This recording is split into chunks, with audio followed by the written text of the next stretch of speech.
Shri Jyoti films and music की प्रस्तुति।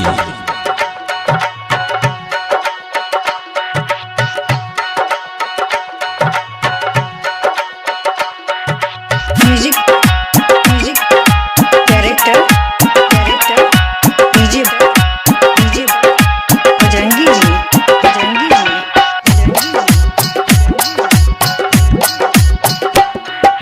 निको नहीं लागैया ये सोना किया हम एलिए त निको नहीं लागैया ये रानी किया हम एलिए त छिया दूर हाँ छिया दूर देश में रानी कियो नहीं अपन जत निको नहीं लागैया ये सोना कियो नहीं अपन एत निको नहीं लागैया ये सोना किया हम एलिए त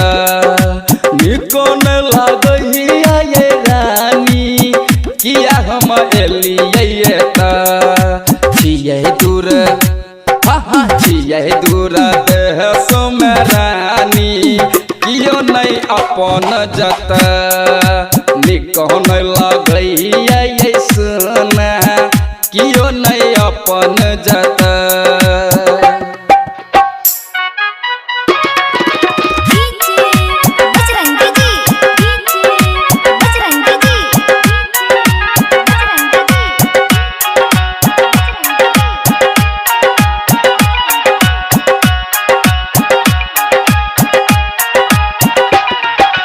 बउआ पूछी मोन परैया अंगना बउआ पूछी मोन परैया अंगना मायो बाबू हे मायो बाबू कहत हेता गल हमर बेटा कत निको नहीं लागैया ये सोना कियो नहीं अपन जत रुन झुन पायल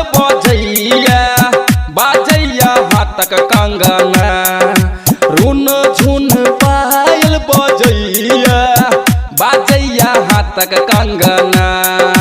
मायो बाबू हे मायो बाबू कहत हेता गल हमर बेटा कत निको नहीं लागैया ये रानी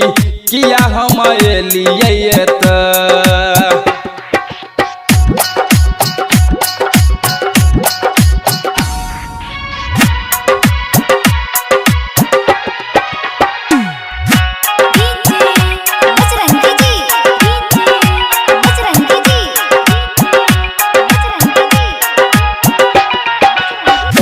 हमरा मोन परैया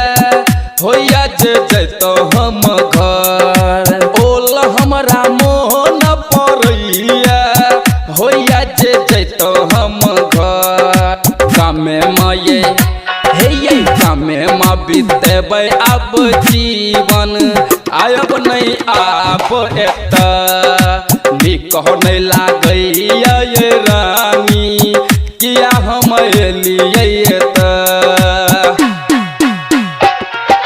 सरसों के साग ये कंचन याद आबैया एत सरसों के साग ये सोना याद आबैया एत अही लये अही लये जीवन बितायब कियो नहीं अपन एत निको नहीं लागैया ये सोना कियो नहीं अपन जत।